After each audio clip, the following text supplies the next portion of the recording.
Behind every success story, there is a long line of triumphs and defeats that remain hidden from others.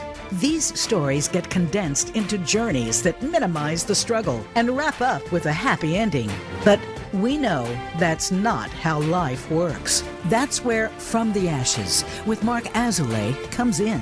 On today's show, you'll hear honest conversations about the challenges that Marc's guest faced and how they overcame adversity. Now, here is your host, Marc Straus. Welcome back to From the Ashes. I'm sitting here with another Marc Straus. He's an art curator, he's a poet, and a medical oncologist for a good part of his life. And he wrote a book called The One-Legged Mongoose, Secrets, Legacy, and Coming of Age in 1950s New York. Marc, welcome to the show. Thank you, Marc. So I was going to start right off. Where did the title come from? That's what really piqued my interest when I saw it slide across my desk. About 3/4 of the way into this memoir, which takes place over the years I was 10 to 12, the title of the chapter is One-Legged Mongoose. And it's a really important chapter in the book. I'll talk about it whenever you're ready. Yeah, dive right in. I'm curious of the story behind it. Yeah, and by the way, I really wanted this title. The publisher was kind of against it for a while. And then after it came out, somebody said, you know how lucky you are? Nobody's ever used that title before. So if you Google it, you're going to get it first. Nice. Yeah. So in this book, narrated by the kid, we're about 1.5 years into the 2 years. And I was commuting to this new school 4 hours a day. And it was a totally different kind of experience, different kind of school. And we're headed towards winter. I'm 11. And my mother thought I should join the Boy Scouts, which I couldn't understand why. I had no time left in my life. And in order to join the Boy Scouts, we had to go out on a weekend camping trip. So off we went, and we went to Long Island, to Suffolk County, and we went to this park that was freezing cold. So we get there, and they pitch the tents, they do the cookout, and during the cookout, there are 3 scout leaders. One of them says, you know, boys, we're really lucky that we got to come to this park this year because the park's been closed for at least 6 years. Because a one-legged mongoose has roamed the park, half mongoose, half human, and it's killed a number of people over the years. And only one person has ever survived to tell the story. And then I saw the other Boy Scouts, one of them peed in their pants. And he says, but you know, we're Boy Scouts. We should go out and look for it just to be sure. Raise your hand if you're willing to go. And, you know, of course, one kid puts his hand. Nobody wants to put their hand up. But one by one, they all do. And then finally, I didn't. And the scoutmaster says, I see only one person isn't ready to go out and find the mongoose. I said, okay, I'll go. And I go with one of the scout leaders who had been really difficult that afternoon with me. And we didn't like each other. And we get to this trail, there's 4 kids. And he said, who wants to volunteer to go down the end of the trail and find the mongoose? And I said, I'll go. and that's the name of this mongoose, of course, this mythical creature that was used to haze us, this coming of age ridiculous thing. Yeah, I really want to go deeper into that. So, as we're getting to know each other, I'm a psychotherapist in Boulder, Colorado, and I work exclusively with men. And a lot of things that we talk about and work on is coming of age, initiation, this idea of growing up, where a lot of people don't, especially in my generation, I'd be curious if it was different in 1950s, but in my generation, we don't really have that. there's a lot of older people that are still boys in a lot of ways. So Yeah. I'm curious your thoughts around coming of age. What does that mean to you, going from boy to Well, man? you're a professional when you're that age. You don't know. You're just getting through it. And maybe you have a clue if you're happy. It is coming of age because so much of what's happening when you're 10 to 12 is brand new. And you're absorbing the world and you're learning from your family, you're learning from people around you. And one of the reasons this book is narrated by the kid is because that's the way I could tell the story authentically, because I had total recall once I was in the kid's head. When I made any attempt to write it at this age, I know too much.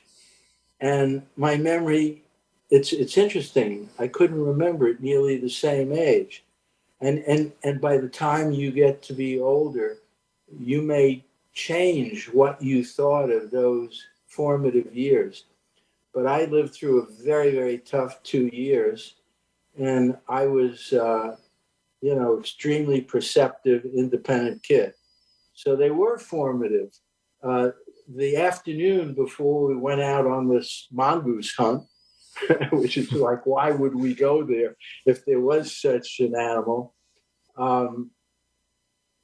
This one scout leader really obviously hazed me badly. And we had to learn how to handle an axe. Mm-hmm. So he asked me, well, let's see you throw an axe into this tree. And I kind of take this thing out and I kind of aim it and I get the axe right in the middle of the tree. And then he says to all the other scouts, what did Mark do wrong? I don't know what I did wrong. I got the damn axe in the middle of the tree.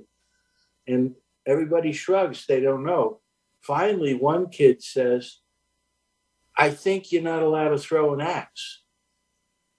And then the guy said, exactly. And Mark obviously didn't read the handbook, and he's not cut out to be a scout, and you'll never be a scout, and I don't know why you even came here. And then he started in with, I guess you people never learned how to handle things like this. And of course, that was commenting on my religion. Mm-hmm. Ooh, brutal time.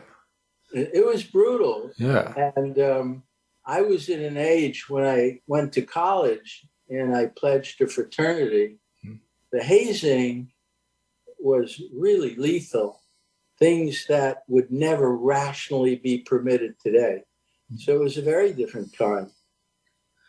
Yeah, can you weave a little bit of a story for the listeners of what was going on, socio-politically in the 1950s? You mentioned your religion. I'm assuming you're talking about being Jewish. I'm also Jewish, just so you know. So any kind of connection there? What was going on?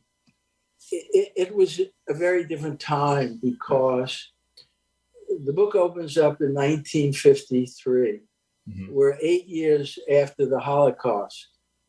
And today, the last of the Holocaust survivors are almost gone. Mm-hmm. There's so few left, and anybody who has a firsthand memory of it is almost gone. Yeah. But my dad came to the U.S. He got out before the Holocaust. Where he was from is now the Ukraine, Western Ukraine, near Kyiv. And he endured horrendous anti-Semitism. And he got out as an impoverished kid and came to New York at age 15 and went to work 16 hours a day. And he was a very proud guy. And he opened, by the time he was in his late 20s, he opened the textile store in the Lower East Side of New York, where I started working from the age of 5, something that a lot of kids don't do today. You see that in immigrant communities sometimes.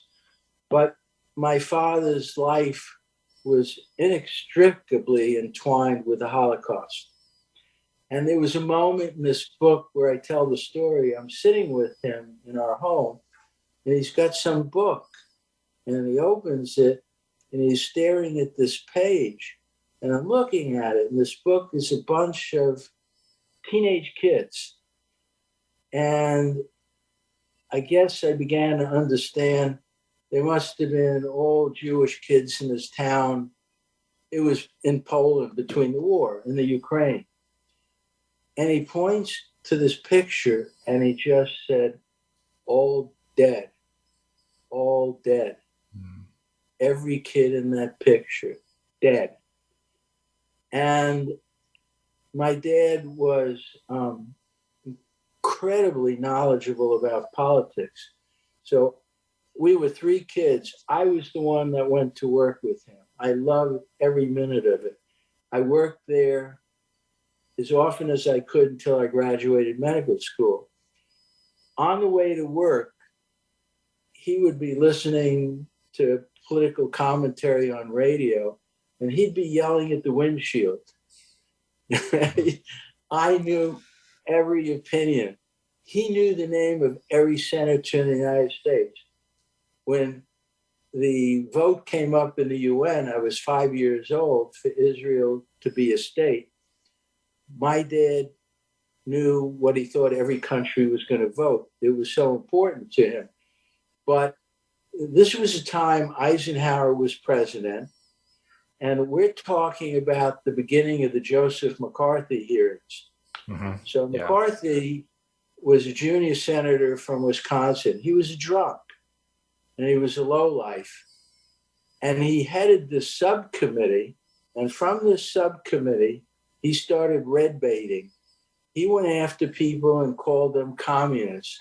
And he particularly went after writers and scientists. Mm-hmm. He went after people in Hollywood. He went after Robert Oppenheimer. And once you were on the hot seat in front of the committee, the McCarthy hearings, you lost your job. You got ostracized.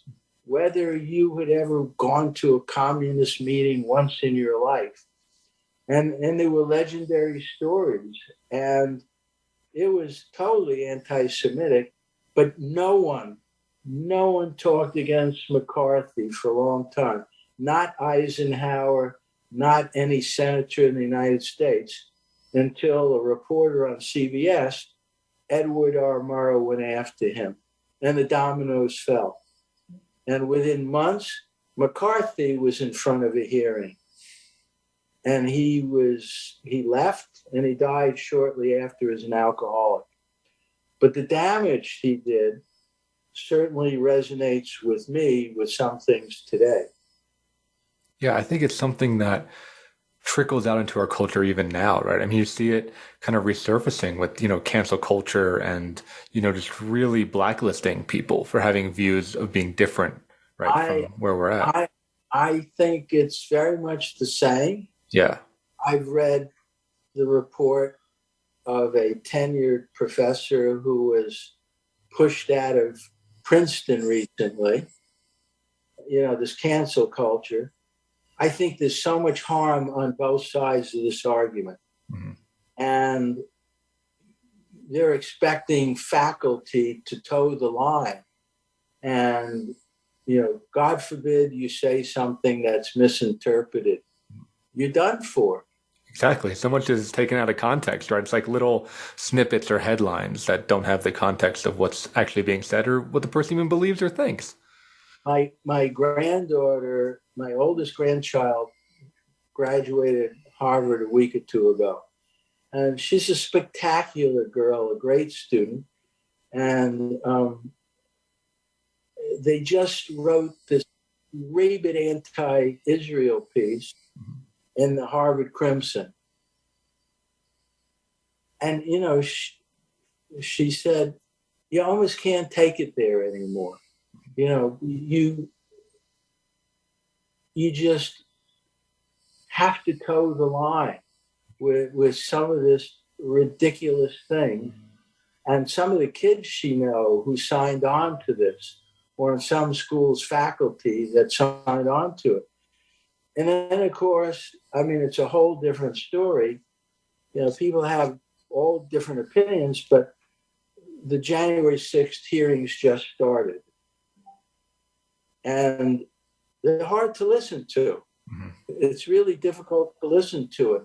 But, no matter where you stand, we came awful close for this democracy to be pulled down. It was a scary day, yeah. And I have to say, it's my opinion that it is a big lie, and it's no different than what McCarthy was getting away with. Mm-hmm. So both sides of the political spectrum, I see some of the same. Yeah, I think it's a really important message for our listeners to hear, is that the history is cyclical. And we're kind of coming back to this divisive era. Not to say one side is right or wrong, but I mean, my belief is that the extremes of both sides are both incredibly aggressive, right? And they're just bashing against each other. You and I are agreeing. Yeah. I think, you could love Trump. You almost don't want to say his name. It's like Voldemort. Yeah. He was the entire news cycle for over 4 years. Yeah. But I mean, I'm a New Yorker. I didn't know him personally. I know a lot of people who know him well. Mm-hmm. He was here in New York. People really know him. One of my good friends did a tremendous amount of his legal work. Mm-hmm. We know him very differently in New York. Mm-hmm. And, this whole, I don't care if people think Biden's the worst president on the planet. This whole thing with January 6th was totally dangerous and wrong. Mm-hmm. So, and then we have this cancel culture, just as bad as McCarthy. Mm-hmm. Yeah. Well, great conversation so far. We're going to move to our first commercial break. And when we come back, I want to hear more about your story, more about how it influenced you to become the man that you are today, and some of the views, that you have on what's going on in the art world specifically. There's a lot of, you got a lot of wisdom in you, so I'm excited to hear more and learn more of your story. So for those listening, hang in tight, and I'll catch you on the other side of the commercials.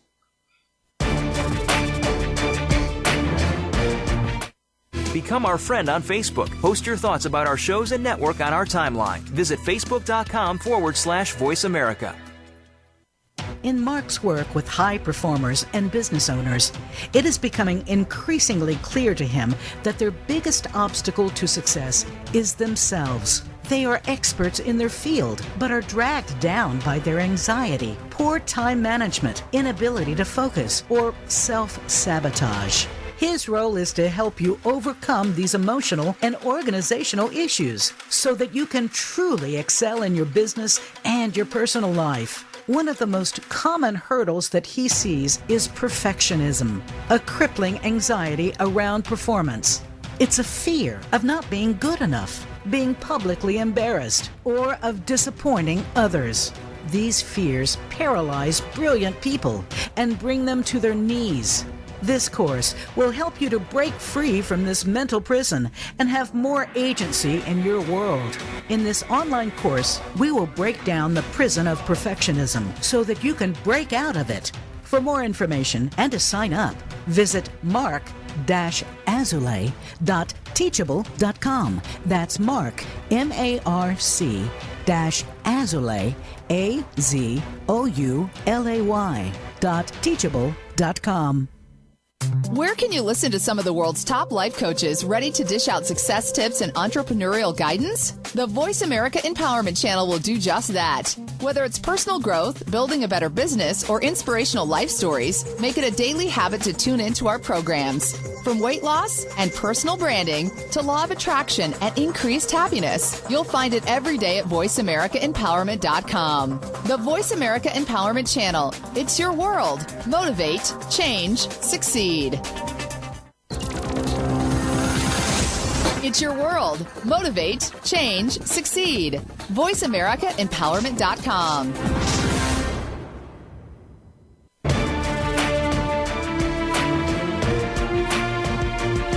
You are listening to From the Ashes with Marc Azoulay.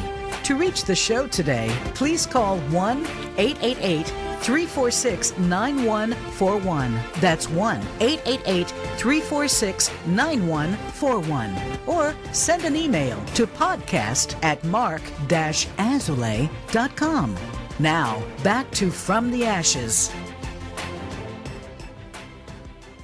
Welcome back to the show. I'm your host, Marc Azoulay, and I'm sitting here with Marc Straus, and we're just talking about what life was like in the 50s and how history seems to repeat itself around the McCarthy hearings, the fear, the divisiveness. I want to bring us back to the book, The One-Legged Mongoose.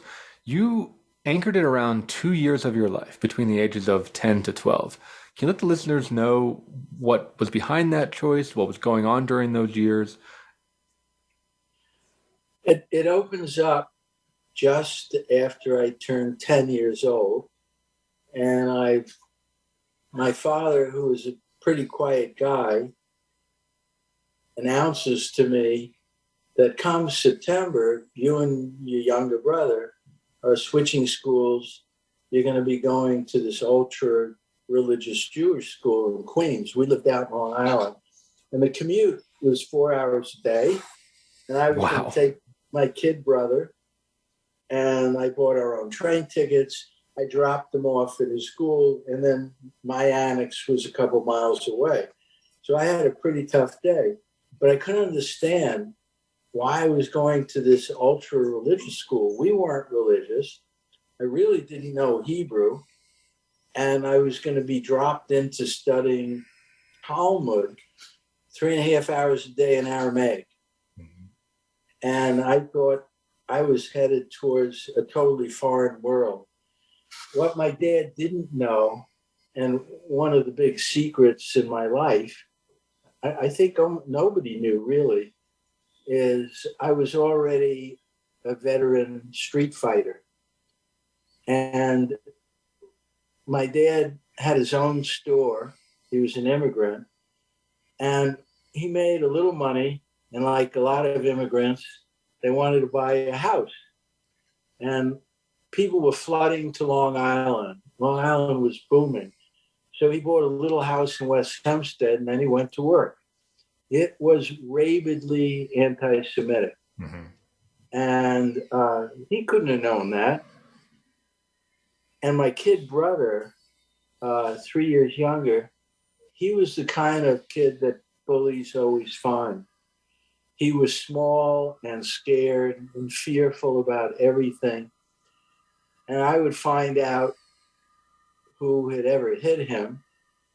And then I'd go find that kid and beat the shit out of him. And after a few years, I had so many fist fights, I can't even count them. And I just expected it after a while. Like a new kid moved in, they would just go have a fight so they'll never want to fight me again. Mm-hmm. And I thought, well, Queens is going to be much worse. What the heck's going to happen? It's dangerous. So the book opens up. I have to go to a Hebrew lesson to get ready to go to a school I don't want to go to. And it was a very strange place. And of course, I was to find some real commonality there. I was to find kids who were smart. And that was helpful to me. I was ignored in the public school I was in. I was a very, very advanced reader. And some of the teachers just didn't want to deal with me. But I got to the school and I was still used to my other life. So I cut about half the classes. I was out on the streets playing handball half the time. And this is the strange secret life. Yeah, so you had this double life of like good student and then brawler, street level brawler. Only a good student if the teacher cared about me. Right, yeah. Otherwise, I disappear. So was the decision on your father? Was he seeing the anti-Semitism too and wanted to put you in a school that, celebrated Jewish culture, that was anchored in it? When I wrote the book, the editor was reading it and said, what was your father thinking? What was his reason? I said, my dad never said, but I did know. Mm-hmm. So finally I wrote in the book what I thought happened. I was with him a couple of times. We were at the synagogue at Hempstead. And his older friends, I was in these conversations where they're saying, you know, my kid got turned down to law school, he got turned down to medical school, or my kid's dropping out of college, these other Jewish immigrants. I think my dad was beginning to realize that what was his aspiration? He wanted a different life in America. He wanted his family to be professionals. I think he wanted his boys to become doctors. And he saw that as maybe it wasn't going to happen from this town. He didn't know about the rest of it. And then he saw some of his friends where their kids were leaving Judaism. So it all got coupled. And they got this brainstorm that we should go to the school. Yeah, makes sense. Well, yeah, preserve the culture, give you guys the best chance of success, which makes sense, right? As an immigrant family, you want to really anchor in America, right? And being a professional is a great way to do it. And the other secret in the book, which, you know, it's hard to imagine. I think my dad didn't know. My mother was an extraordinarily volatile human being. I had an older sister, younger brother, and she beat the hell out of me relentlessly from before the age of 2. I mean, really tough beatings. And she'd go off the handle, and very often a switch would be pulled, and then I knew it was coming. And so the book opens up a little ways into the book. We're introduced to one of these horrendous beatings. And by then I was starting to get athletic and strong, and I was a fighter. And there was almost a sense of inevitability, that it was just part of my life. And as we're heading towards the end of the book, I'm finishing my second year in the school, and we're seeing there's some really good things for me in the school, and kids I really like, and a principal who obviously understood me. If I had any chance, the beatings had to stop. And I needed a way to stop it. And we're faced with that at the end of the book. Wow, that sounds like a really powerful segment to overcome that and stand up. You know, it was strange because we see this in so many kids who undergo terrible things. And it happens repeatedly, whether it's, you know, kids getting raped and the horrible things. Look what the athletes in Penn State went through when they were much older, or the gymnasts. And it went on and on. And here, there was this, so many times I began to realize I could stop it. I didn't know how yet, until it just had to stop. Yeah, so I'm so curious, right, as a psychotherapist, how did that childhood, how these 2 years impact you growing up? Because they're in such formative parts of your life, right? I mean, 10 to 12, like you said, that's when you're learning and growing so much. I think that it impacted my younger brother, the kid who got picked on. He came close to one terrible beating. And I jumped in the middle and told my mother I had done what he was accused of doing. And he was there and watched her beat the hell out of me. Scroll ahead many years. About 20 years ago, okay, we're in our 50s. I asked my older sister, my brother, to go to counseling with us, 3 kids together. We're all grown up. And I said, we had this volatile mother. I was the only one who got beaten, but you were both there. I said, I believe you've both suffered from it in different ways than me. And we go to this remarkable counselor in New York City, and we're getting through the first session. And my brother and sister say, well, this has nothing to do with us anymore. I don't know why we're here. I'm not going to come back. They agree to one more session. We go back and we're 10 minutes in. And my sister already said, I'm never coming back. It's just not part of my life. Mm-hmm. And my brother, all of a sudden, tells the story, which is in my book, of the time he was going to get beaten for breaking a vacuum cleaner bag. Mm-hmm. He told the story exactly how it happened. Mm-hmm. Here the man's a famous scientist saying it doesn't affect him. He's crying his eyes out in this office. Yeah. He was on the floor. I can't even believe he saw all of it or remember it that accurately. Mm-hmm. It affects all of us. And I grew up being too much of a fighter about too many things. Not so much fist fights, but too many things that didn't need to provoke me quite the way it did. I have 2 children, 5 grandchildren. I never hit my kid. I think I would have vomited if I came close. Yeah, that's fantastic. Yeah. I mean, it would have made me physically ill to even come close to something like that. And I'm lucky to have a close relationship with all of them. And they all knew my mother, and they knew very little about the story. I didn't think my kids knew.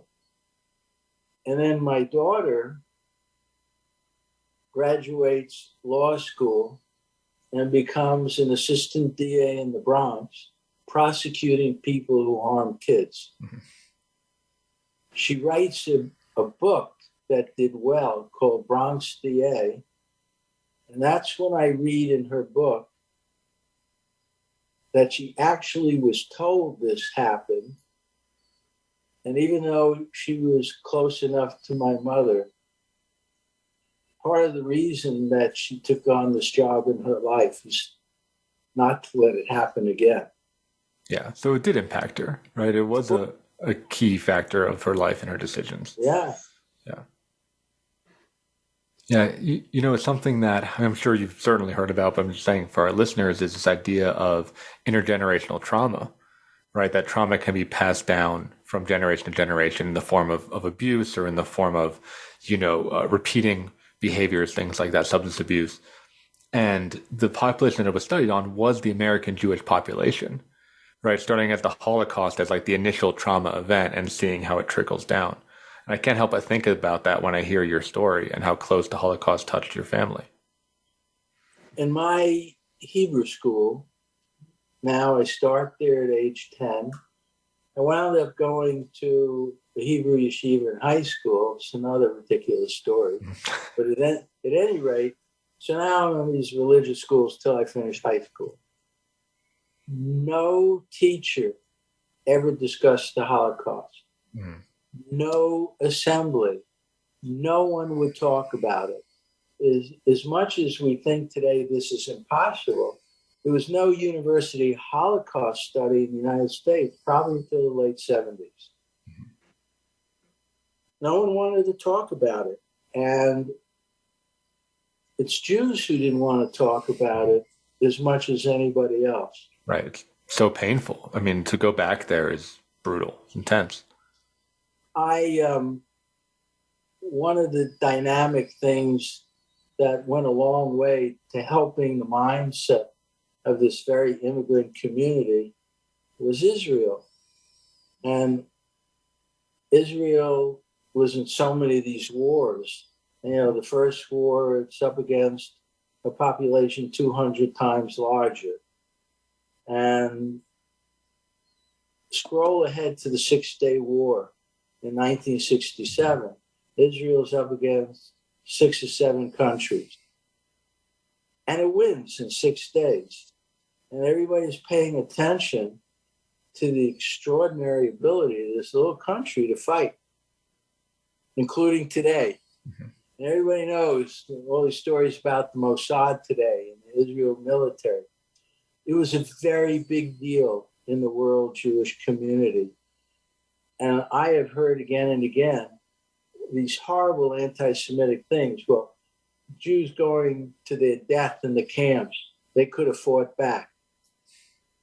And they carried the trauma saying it's partly your fault, you died. Right, there's some kind of personal weakness or something, which is ridiculous. I resented that tremendously. Yeah. And if you wanted me to be a fist fighter, you only had to come close to saying that.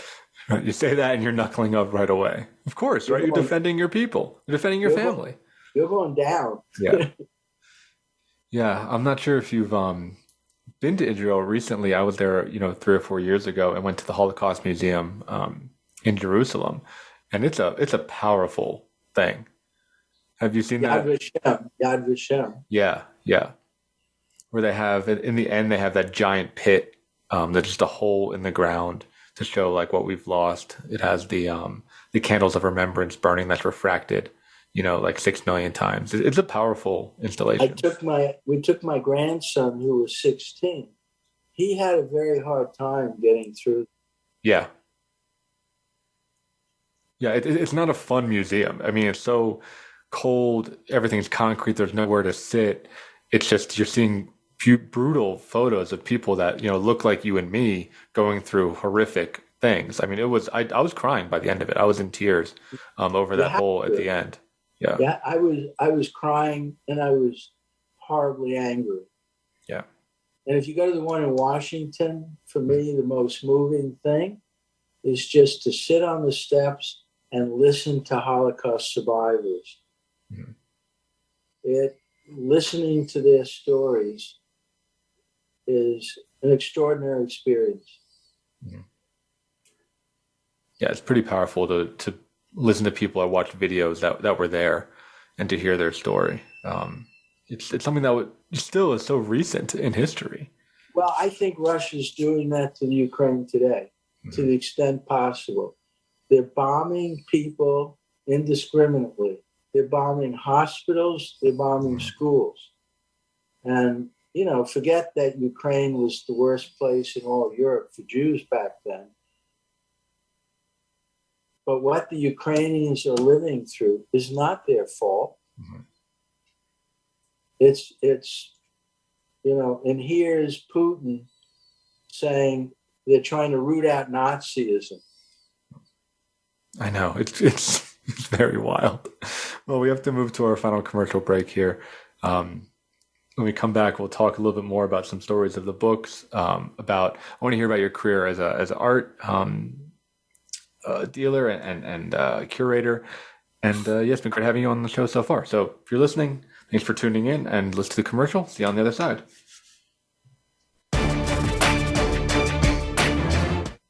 Follow us on Twitter at VoiceAmericaTRN. Get the lowdown on guests, new shows, and your favorites. That's VoiceAmericaTRN.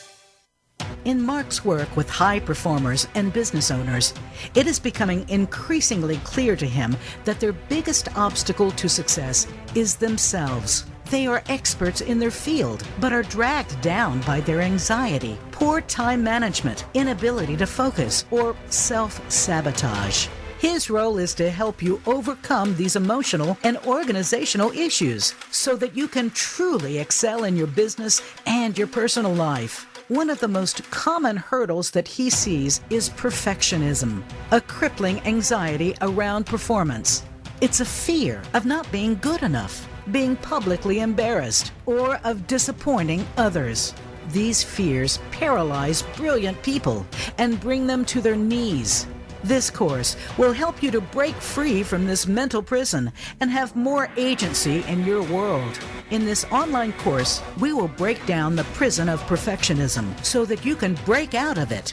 For more information and to sign up, visit marc-azulay.teachable.com. That's Marc, MARC-Azulay,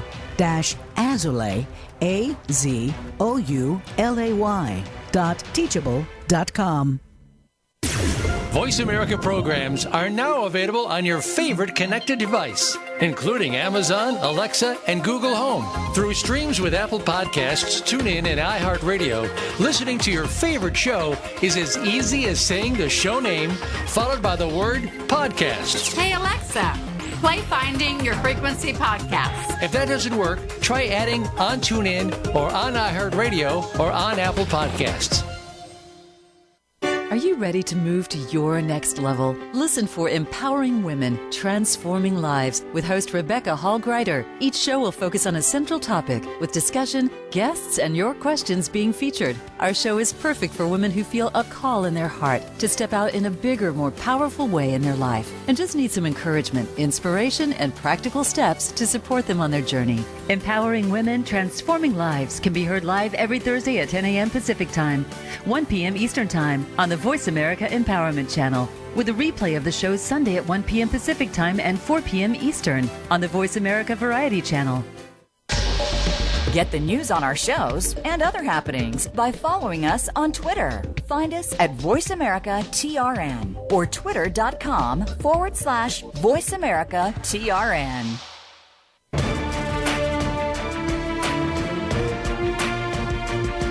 You are listening to From the Ashes with Marc Azoulay.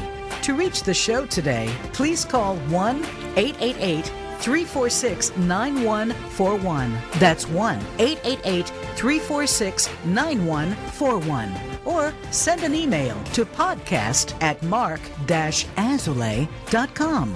Now, back to From the Ashes.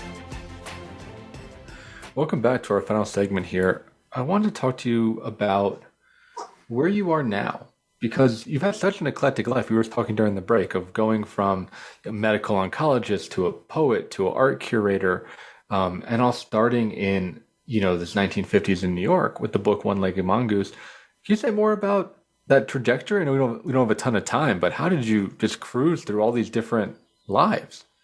I was sure I wasn't going to medical school. So much that I knew. But I did, and towards the end, I got involved in some research projects, and by age 25, I was running a lab at the National Cancer Institute. By age 30, I was chair of oncology at Boston University Medical Center. Wow. And some of it was loving every minute of it. What I found is I had a chance to make a difference in cancer medicine. And I needed to do that. And the wonderful, important thing about also being a clinician is to be able to work with patients one-on-one and really try to make a difference. And I work crazy hours, and I was fortunate to have that life. But I never shied away from doing something that I felt I was interested in doing. So in my 40s, I had this idea that I had to write poetry. I can't even say much more than that. Mm-hmm. I wasn't reading a lot. I wasn't very knowledgeable. I signed up for a workshop. I was lucky to get into a 92nd Street Y. And within a year, I had a Yaddo Fellowship. Within a year and a half, my first book was taken by Northwestern, and I was out on the road as a poet. And my books have been used in a lot of medical school curricula. I started collecting art seriously the week I started medical school. I was broke. As soon as I figured out I could get through medical school easily, I got a weekend job.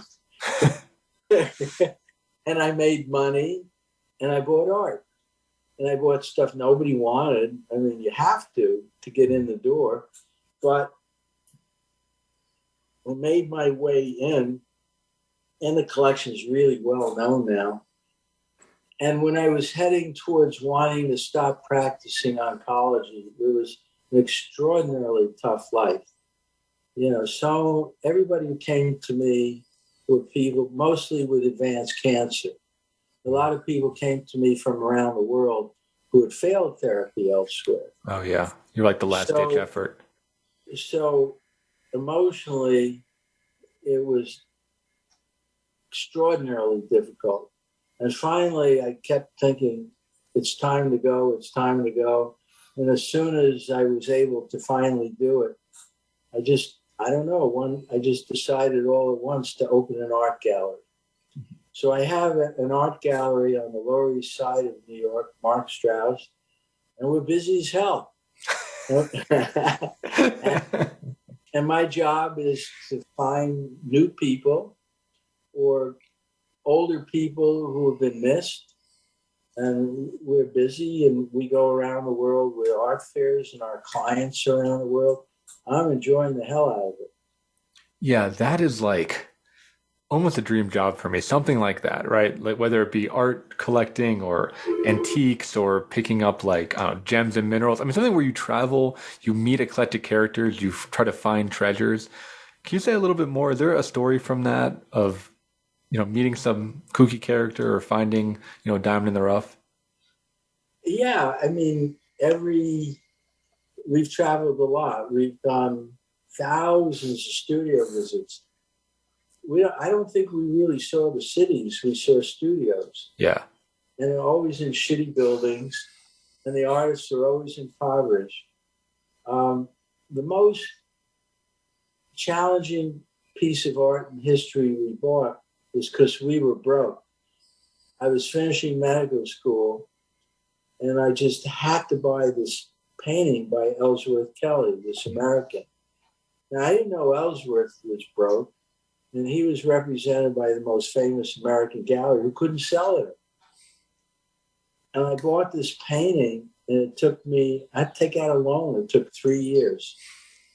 And Ellsworth became crazy famous.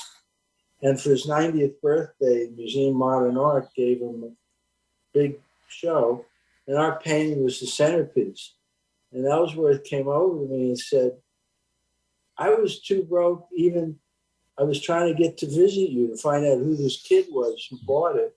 And I almost didn't have the money to make the trip to find you. And the guy was so famous by then. Mm-hmm. And I think I was lucky to have the painting in my life. And it's still next to my desk in my house after all these years. I think part of it was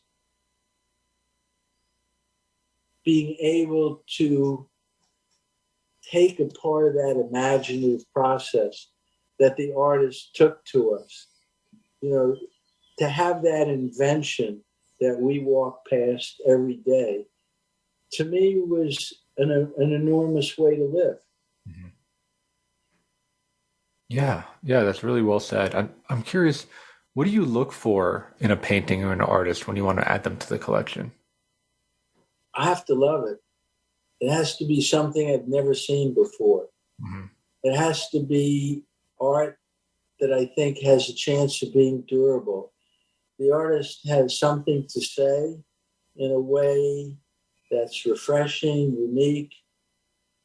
And I have to feel very quickly, if that's in my space, I won't be tired of it in 6 months or a year. It's going to keep talking to me. It's going to enlighten my life. And it's intuitive, but I've looked at so many tens of thousands of things that I know. It's good for the gallery for most people if we pick to show somebody. Right. Yeah, you kind of get like a sense, of what is going to be meaningful. Yeah, I mean, the collection has traveled to many museums. Yeah. So as we're moving towards the end here, I'm curious, Marc, what would you say to our listeners? Some wisdom that you could pass on, right? Something that they could take from listening to this episode. The book One-Legged Mongoose is an adult book. The kid is the narrator, but adults of all ages have read it.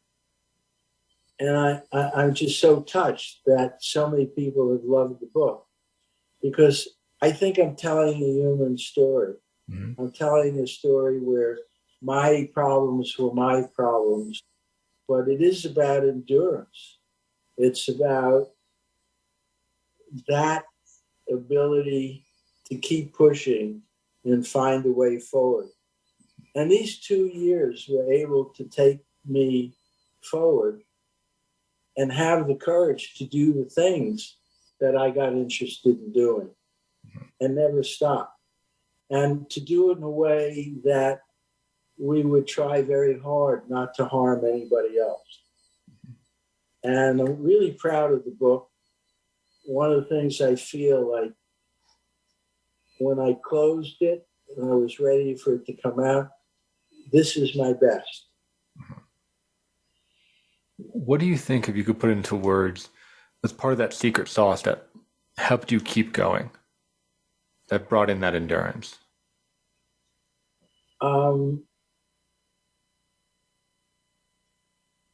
The willingness to look ahead, the willingness to think you can get past it. You'll get past it. There are things that you're going to be able to do. You'll get to do them. You know, the kind of endurance that, you know, when you're in the midst of it, it's one thing. I always had the belief that they're going to be things I'm going to love doing. And I'm lucky it turned out that way. Mm-hmm. Yeah, that it paid off, right? The hard work paid off, and you got to a life that seems like you really love. I do. And, you know, I said maybe I was the youngest full professor in the country of medicine, probably the oldest guy to open a major art gallery. And it's just bookends. To me, it doesn't matter. Mm-hmm. You know, I was a kid and I was a chairman of the department, but I had very clear goals, what I wanted to accomplish in cancer medicine. And I think if people believe more in themselves, if they take certain risks, they have an idea they want to learn something, they have an idea they want to write, do it. It doesn't matter if it's not that good to somebody else. You have to do some things for yourself. I think that's a really powerful message that a lot of people need to hear. So as we're wrapping up here, can you let people know where they can find you online, where they can pick up the book? They want to learn more about you and your work. Well, my gallery has a website, of course, Marc Straus. It's the name of the gallery. But my writing website, Marc J. Straus, MarcJStraus, and One-Legged Mongoose is really easy to find. Amazon and any bookstore can get it. And if anybody's interested in all the other kooky things I did, they can go on my website. Great. It's all there. Yeah, there's a lot of kooky things. I encourage our listeners to check that out. There's a lot of really eclectic stuff that you've done over the course of your life. It's pretty impressive. So thank you so much for joining us on the show. Listeners, thanks for tuning in. If you would like this episode, please share it on social media. Give us a 5-star Apple review. Really helping to spread this message and getting, you know, all these stories out there into the world, I think makes it a better place. So thanks so much for tuning in this week, and we'll see you next week. Another episode of From the Ashes.